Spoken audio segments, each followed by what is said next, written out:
द्रौपदी को श्री कृष्ण ने सुनाई शिव पार्वती कथा। एक बार अर्जुन नीलगिरी पर तपस्या करने गए। द्रौपदी ने सोचा कि यहाँ पर हर समय अनेक प्रकार की विघ्न बाधाएं आती रहती हैं। उनके शमन के लिए अर्जुन तो यहाँ है ही नहीं, अतः कोई उपाय करना चाहिए। यह सोचकर उन्होंने भगवान श्री कृष्ण का ध्यान किया।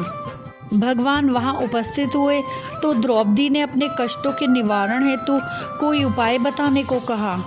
इस पर श्री कृष्ण बोले, एक बार पार्वती जी ने भी शिव जी से यही प्रश्न किया था, तो उन्होंने कहा था कि करवा चौथ का व्रत गृहस्थी में आने वाली छोटी मोटी विघ्न बाधाओं को दूर करने वाला है। यह व्रत पित्त प्रकोप को भी दूर करता है। फिर श्री कृष्ण ने द्रौपदी को एक कथा सुनाई। प्राचीन काल में एक धर्मपरायण ब्राह्मण के 7 पुत्र तथा 1 पुत्री थी। बड़ी होने पर पुत्री का विवाह कर दिया गया। कार्तिक की चतुर्थी को कन्या ने करवा चौथ का व्रत रखा। 7 भाइयों की लाडली बहन को चंद्रोदय से पहले ही भूख सताने लगी। उसका फूल सा चेहरा मुरझा गया। भाइयों के लिए बहन की यह वेदना असहनीय थी, अतः वह कुछ उपाय सोचने लगे।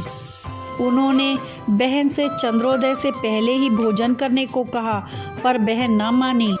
तब भाइयों ने स्नेहवश पीपल के वृक्ष की आड़ में प्रकाश करके कहा, देखो चंद्रोदय हो गया है, उठो अर्घ्य देकर भोजन करो।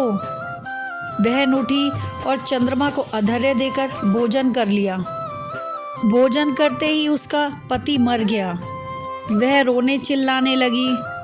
दैव योग से इंद्राणी देवदासियों के साथ वहां से जा रही थीं। रोने की आवाज़ सुनकर वे वहां गईं और उससे रोने का कारण पूछा। ब्राह्मण कन्या ने सब हाल कह सुनाया।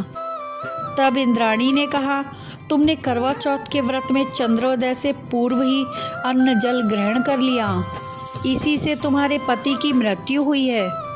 अब यदि तुम मृत पति की सेवा करती हुई 12 महीनों तक प्रत्येक चौथ को यथाविधि व्रत करो, फिर करवा चौथ को विधिवत गौरी, शिव, गणेश जी, कार्तिकेय सहित चंद्रमा का पूजन करो और चंद्रोदय के बाद अर्घ्य देकर अन्न जल ग्रहण करो, तो तुम्हारे पति अवश्य जीवित हो उठेंगे।